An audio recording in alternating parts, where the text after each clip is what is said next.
তোমাকে যে কি বলে ধন্যবাদ জানাবো, আজ তোমার জন্য আমি বেঁচে গেলাম। আল্লাহ যাকে রাখে তাকে কি কেউ মারতে পারে?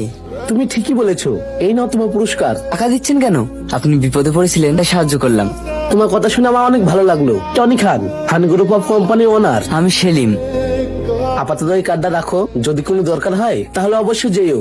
কিছু না মনে করেন, একটা কথা বলবো? হ্যাঁ বলো। আপনার কোম্পানিতে আমাকে একটা কাজ দিলে আমি খুব উপকৃত হতাম। হ্যাঁ অবশ্যই, কোম্পানিতে চাকরি করতে গেলে তো পড়াশোনা জানতে হবে। তুমি কি পারবে? হ্যাঁ স্যার, আমি এমএ পাশ করেছি আর কম্পিউটারও জানি। স্যার, আমি চাকরির জন্য গ্রাম থেকে শহরে এসেছি। আমার একটা চাকরির খুব প্রয়োজন। তাহলে তো খুবই ভালো কথা। সামনের সময় আমার অফিসে চলে এসো, তোমাকে একটা কাজের ব্যবস্থা করে দেবো। ধন্যবাদ স্যার।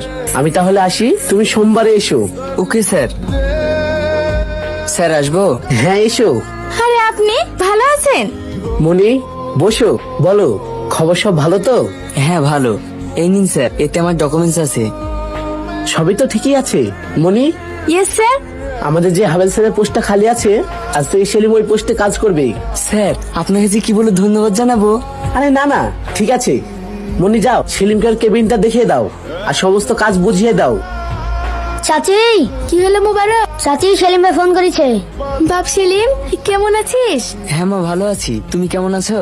তোকে ছাড়া আমি কেমন থাকবো বল? তুমি চিন্তা করো না মা, আমি খুব তাড়াতাড়ি বাড়ি চলে যাব। মা, আমি একটা বড় কোম্পানিতে চাকরি পেয়েছি। সত্যি বলছিস বাপ? হ্যাঁ মা। তোর স্বপ্ন যেন খুব তাড়াতাড়ি পূরণ হয়।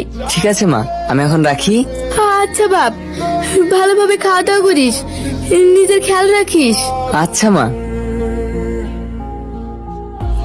স্যার, আসবো? হ্যাঁ এসো। আমাকে ডেকেছেন স্যার? হ্যাঁ, আমরা একটা বড় প্রজেক্টে কাজ করব। আমি ভাবছি এই প্রজেক্টটা তুমি হ্যান্ডেল করবে।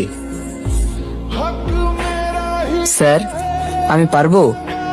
হ্যাঁ, আমার পুরো বিশ্বাস তুমি পারবে। চলো আজ আমরা ওই প্রজেক্টে ভিজিটে যাব।